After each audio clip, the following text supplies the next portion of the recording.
தமிழ் ஃப்ளூவெண்ட்டாக உச்சரிக்க முடியாத ஒருத்தர் தமிழ்நாட்டில் அவ்வளோ ஆக்டர்ஸ் இருந்தும் இருவரில் அந்த கேரக்டருக்கு மோகன்லாலை ஏன் சூஸ் பண்ணீங்கன்னு மணிரத்னம் கிட்ட கேட்டப்போ அவர் சொன்னது என்ன பார்ப்போம்.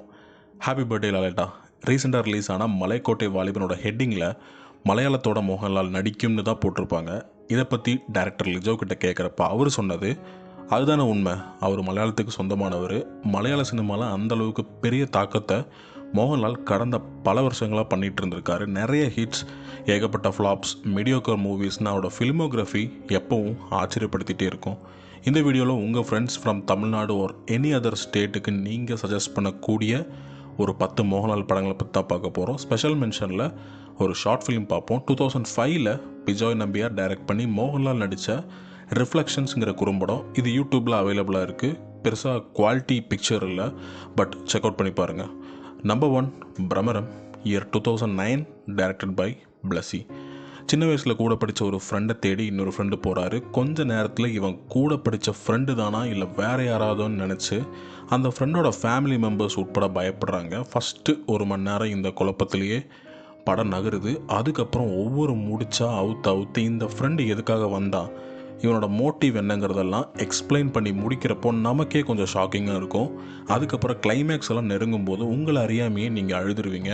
அந்தளவுக்கு இன்டென்ஸான மிஸ்ட்ரி த்ரில்லர் தான் பிரமரம். சின்ன வயசில் பண்ணுற தப்புகள் எந்த அளவுக்கு ஒரு மனுஷனோட வாழ்க்கையை கூட இருக்கிறவங்கள கஷ்டப்படுத்தும், பாதிக்குங்கிறத மிக தீவிரமாக டிஸ்கஸ் பண்ண படம். ஹாட் ஸ்டார்லேயும் யூடியூப்லேயும் படம் அவைலபிளாக இருக்குது. Number 2 Drishyam franchise, Drishyam and Drishyam 2, year 2013 and 2021, directed by Jeethu Joseph. இந்த படங்கள் கண்டிப்பாக எல்லாருமே பார்த்துருப்பீங்கன்னு தெரியும். ஆனால் இதில் நடந்த கொஞ்சம் சுவாரஸ்யமான விஷயங்கள் அண்ட் கொஞ்சம் ஸ்க்ரீன் ப்ளே ரிலேட்டட் விஷயங்களை பற்றி தான் பார்க்க போகிறோம்.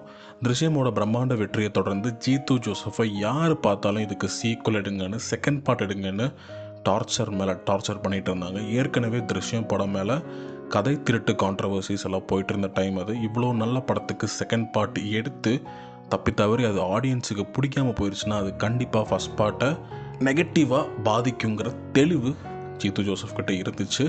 அது மட்டும் இல்லாமல் ஜித்து 2019 எடுத்த மிஸ்டர் அண்ட் மிஸ்ஸஸ் ரவுடி, த பாடிங்கிற ஹிந்தி படம், தம்பிங்கிற தமிழ் படம் எதுவுமே ஆடியன்ஸை திருப்திப்படுத்தலை. இன்ஃபேக்ட் இந்த 3 படங்களுமே ரொம்ப ஆவரேஜாக மாறிட்டு இருந்துச்சு.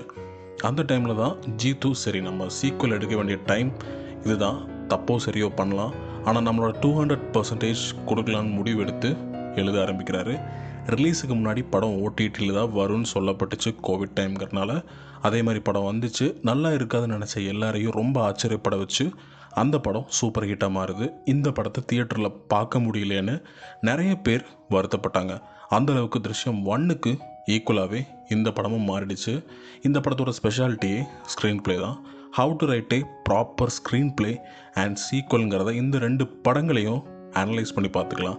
அந்தளவுக்கு ஒர்க் ஜித்து இந்த படத்துக்காக போட்டிருக்காரு. ஸோ உங்கள் தமிழ் ஃப்ரெண்ட்ஸுக்கு இந்த 2 படங்களையும் பேக் டு பேக் போட்டு காமிச்சிங்கன்னா எப்படி ஒரு கேரக்டர் 2 படத்தில் பர்ஃபெக்டாக போர்ட்ரே பண்ண முடியுங்கிறத பார்க்கலாம். நம்பர் 3 இருவர், இயர் 1997, டைரக்டட் பை மணிரத்னம்.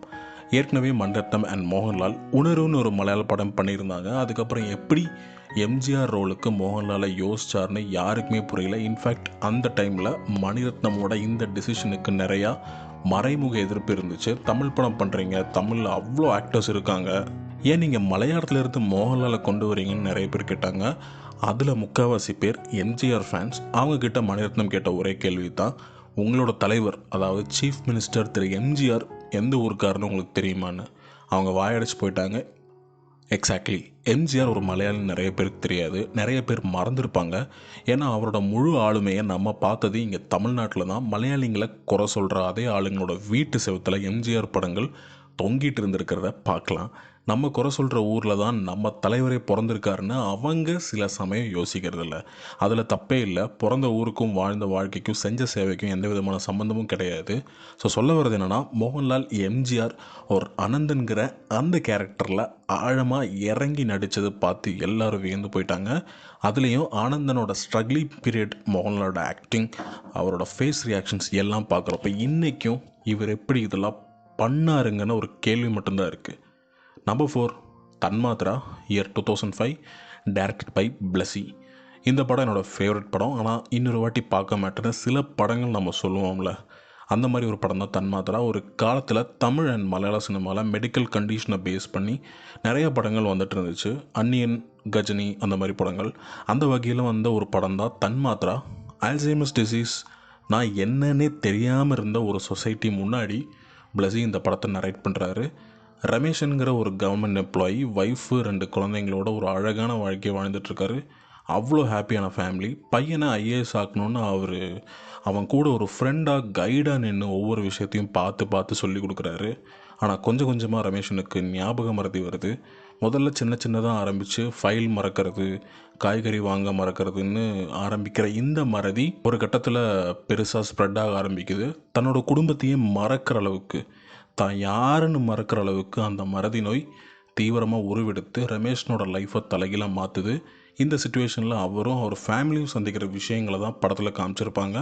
இதனாலேயே இது ஒரு ஈஸி வாட்ச் கிடையாது, பார்க்குறது ரொம்ப கஷ்டம்தான். அதுலேயும் கிளைமேக்ஸ் பார்த்து முடிக்கிறப்போ உங்களுக்கு லைஃபே வெறுத்து போயிடும். ஏன் ஒருத்தங்களுக்கு இவ்வளோ கஷ்டத்தை கொடுக்குறேன்னு நீங்கள் எல்லா கடவுளையும் கும்பிட்ற மாதிரி இருக்கும். ஆனால் இந்த படத்தில் மோகன்லாலுங்கிற ஒரு ஆக்டர் நீங்கள் பார்க்கவே முடியாது. ரமேஷனுங்கிற ஒரு மிடில் கிளாஸ் மனிதரோட லைஃப்பை மட்டும்தான் பார்க்க முடியும். அந்தளவுக்கு இன்டெப்த்தாக இந்த கேரக்டரை ஸ்டடி பண்ணி இந்த நோயை பற்றி படித்து இந்த கேரக்டரில் நடிச்சிருக்காரு, வாழ்ந்திருக்காரு Mohanlal. Number 5, Lucifer, year 2019, directed by Prithviraj Sukumaran. இந்த படத்தை என் லிஸ்ட்டுக்குள்ளே கொண்டு வந்தேங்கிறதுக்கு ரீசன் என்னென்னா, Lucifer is a complete study material for upcoming directors.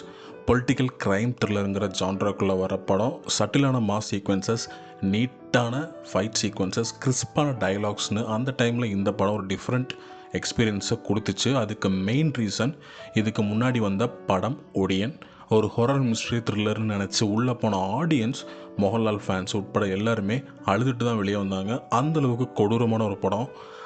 அதனால் அதுக்கடுத்து வந்த லூசிஃபரில் இருக்கிற சின்ன சின்ன மாஸ் எலிமெண்ட்ஸையும் ஃபேன்ஸ் கொண்டாடினாங்க.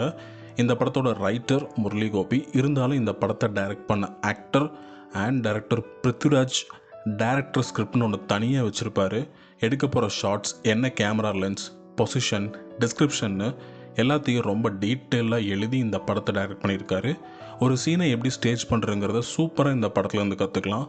சும்மா எல்லோரும் சொல்லுவாங்க ஃப்ரேம் பை ஃப்ரேம் செதுக்கியிருக்காங்கன்னு. ஆனால் இந்த படத்தில் நீங்கள் எந்த ஷாட் எடுத்து வச்சு பார்த்தாலும் அது ஏதோ சும்மா கேமராவை தூக்கி வச்சு எடுத்த மாதிரி இருக்காது. ரொம்ப நீட்டாக, கொஞ்சம் ஏஸ்தட்டிக் சென்ஸோட, அதே டைமில் மற்ற படங்களில் இருந்து டிஃப்ரெண்ட்டாகவே இருக்கும். ஆக்ஷன் சீக்வன்சஸை கூட எழுதி டைரக்ட் பண்ண ஒரு சில படங்களில் லூசிஃபரும் ஒன்று. ஒரு மிஸ்ட்ரி கேரக்டரான ஸ்டீஃபன் நெடும்பள்ளியை தான் மோகன்லால் பண்ணியிருப்பார். எந்த சீன்லேயும் பெருசாக கண்ணு சிமிட்டாதீங்கிற பிருத்வியோட இன்ஸ்ட்ரக்ஷன் படி ஒரு பக்கா டேரக்டர் சொன்ன எல்லா விஷயத்தையும் கரெக்டாக பண்ணியிருப்பார். பெருசாக யாரும் சஜஸ்ட் பண்ண மாட்டாங்க. பட் அப்கமிங் ஃபிலிம் டைரக்டர்ஸ் கண்டிப்பாக பார்க்க வேண்டிய ஒரு படம் தான் Lucifer. Number 6, run baby run, year 2012, directed by Joshiy. ஐயப்பனும் கோஷியும் எடுத்த சச்சியோட ஃபஸ்ட் இண்டிபெண்டன்ஸ் சோலோ ஸ்கிரிப்ட் தான் இந்த படம். ஏற்கனவே இன்னொரு ரைட்டர் கூட பல படங்களில் அவர் ஒர்க் பண்ணியிருந்தாலும் இந்த சோலோவாக எழுதின ஸ்கிரிப்ட் ரொம்ப ஸ்பெஷல்.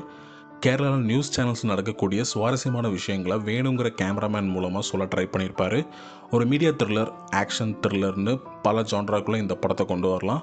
நல்ல ஒரு வீக்கெண்டில் பார்க்கக்கூடிய ஒரு பொழுதுபோக்கு படம் தான் run baby run. Number 7, Oppam, year 2016, directed by Priyadarshan. Mohanlal Priyadarshan காம்போவில் ஏகப்பட்ட படங்கள் வந்திருந்தாலும் அவங்க மீண்டும் மீண்டும் இணையிறப்போ ஆடியன்ஸுக்கு எக்ஸைட்டிங்காக தான் இருக்கும். ஏன்னா அவ்வளோ நல்ல படங்கள் அவங்க ஒன்றா கொடுத்துருக்காங்க. அவங்க 2 பேரும் நல்ல ஃப்ரெண்ட்ஸுங்கிறதும் அதுக்கு ஒரு மெயின் ரீசன். அந்த வகையில் ஒரு கண்ணு தெரியாத அப்பார்ட்மெண்ட்டில் வேலை செய்யக்கூடிய ஜெயராமன்கிற கேரக்டரை எஃபர்ட்லெஸ்ஸாக நடிச்சிருப்பார் ஒப்பம் படத்தில் மோகன்லால். படத்தோட ஃபஸ்ட் லுக்கில் கண்ணு தெரியாதவர் கையில் வாட்ச் இருக்குன்னு சொல்லி நிறையா மோகன்லால் ஹேட்டர்ஸ் கிண்டல் பண்ணிகிட்டு இருந்தாங்க. ஆனால் அந்த வாட்ச் எதுக்கு, எப்படி அவர் அதில் டைம் பார்க்குறாருன்னு ஒரே ஒரு ஷாட்டில் காமிச்சு அந்த ஹேட்டர்ஸோட வாயை மூட வச்சுட்டாங்க படத்தோட டீம். பார்க்க சிம்பிளாக இருந்தாலும் ரொம்ப ரொம்ப கஷ்டப்பட்டு தான் அவர் இந்த படத்தில் நடிச்சிருந்தார். கேட்குறத வச்சு, மோப்பத்தை வச்சு ஒரு கொலைகாரனே கண்டுபிடிக்கிறது மாதிரி இன்ட்ரெஸ்டிங்கான நிறைய எலிமெண்ட்ஸ் இருந்த இந்த படம் அந்த டைமில் மிகப்பெரிய வெற்றி அடைஞ்சது. Number 8, Munthirivallikal Thalirkkumbol, year 2017, directed by Jibu Jacob. வெள்ளிமூங்காங்கிற ஹிட்டு படத்துக்கு அப்புறம் ஜிபு ஜேக்கப்புக்கு மோகன்லால் கூட ஒர்க் பண்ணுறதுக்கு ஒரு சான்ஸ் கிடைக்குது. அவர் அது மாஸ் மசாலா படமாக மாற்றாமல் ஒரு ஷார்ட் ஸ்டோரியில் இன்ஸ்பயர் ஆன ஒரு க்யூட்டான விஷயத்த பண்ணலான்னு சொல்கிறாரு. கதை மோகன்லாலுக்கு பிடிக்குது. லக்கி ஹீரோயின்னு சொல்லப்படுற மீனாவையும் ஹீரோயினாக காஸ்ட் பண்ணுறாங்க. இது ஒரு கம்ப்ளீட் ஃபேமிலி படம். முக்கியமாக மிடில் ஏஜில் இருக்கக்கூடிய ஹஸ்பண்ட் அண்ட் ஒய்ஃப் பார்க்க வேண்டிய படம். படத்தோட ஹீரோ உலகந்தான். ஒய்ஃபை கண்டுக்காமல் இருக்கக்கூடிய ஒருத்தர். ஒய்ஃப் கிட்ட எதுக்கு பேசணும், அவங்ககிட்ட எதுக்கு ரொமான்டிக்காக இருக்கணும், இட்ஸ் அ வேஸ்ட் ஆஃப் டைம்னு நினைக்கக்கூடியவர். அதே மாதிரி அவர் ஃபோன் வழியாக இன்னொரு பொண்ணு கூடயும் சின்னதாக ஒரு அஃபேர்லேயும் மாட்டிக்கிறாரு. ஆனால் இதெல்லாம் முடிஞ்சு கடைசியில் ஒரு விஷயம் ரியலைஸ் பண்ணுறாரு. அது என்ன விஷயங்கிறது இந்த படத்தோட சர்ப்ரைஸ் எலிமெண்ட். இது ஒரு ஃபீல் குட் மூவி. படத்தில் ஒரு முக்கியமான மெசேஜையும் சொல்கிறாங்க. மோகன்லாலோட ஆக்டிங் கரியரில் இதுவும் ஒரு முக்கியமான படம். Number 9 Neru, year 2023, directed by Jeethu Joseph. இந்த படம் மோஸ்ட்லி எல்லோரும் பார்த்துருப்பீங்க. சாந்தி மாயாதேவிங்கிற லாயர் ப்ளஸ் ஆக்டர் எழுதி ஜித்து ஜோசப் டைரக்ட் பண்ண படம். இதே கோம்போல் அடுத்து ஃபஹத் ஃபாசிலோட படம் ஒன்று வரப்போகுது. நேரு படம் மோகன்லால் கரியரில் முக்கியமான படம். ஏன்னா மரைக்கார், மான்ஸ்டர், அலோன், ஆராட்டுன்னு நிறைய படங்கள் பாக்ஸ் ஆஃபீஸில் ஓகேவா இருந்தாலும் மற்ற ஆடியன்ஸ் எல்லாருமே கிண்டல் பண்ண சம்பவ படங்களாக இருந்துச்சு.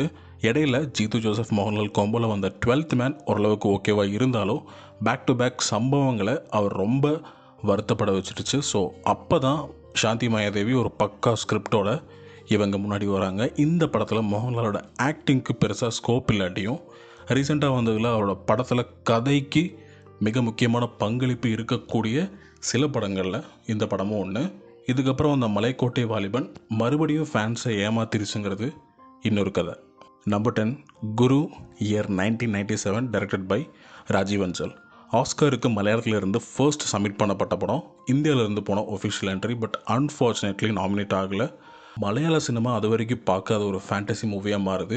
கண்ணு தெரியாதவங்களோட ஒரு உலகத்துக்குள்ளே மாட்டிக்கிற ஹீரோ, அங்கே நடக்கிற விஷயங்கள், இதெல்லாம் ரொம்ப ரொம்ப சுவாரஸ்யமாக காமிச்ச படம். இளையராஜாவோட மியூசிக்கில் எல்லா பாடல்களும் அவ்வளோ சூப்பராக டிவைன் குவாலிட்டியோடு இருக்கும். இந்த மாதிரி ஒரு படம் இருக்கான்னு நிறைய பேர் நினைக்கலாம். ஆனால் சில படங்கள் என்றைக்குமே அதோட ரெலவன்சியை விட்டு கொடுக்காமல் இருக்கும். அதாவது இப்போ பார்த்தாலும் இந்த படத்தில் நடக்கிற விஷயங்கள் எல்லாத்தையும் நம்மளால் ரிலேட் பண்ணிக்க முடியுங்கிறது எப்படி சாத்தியம்னு யோசித்தேன்.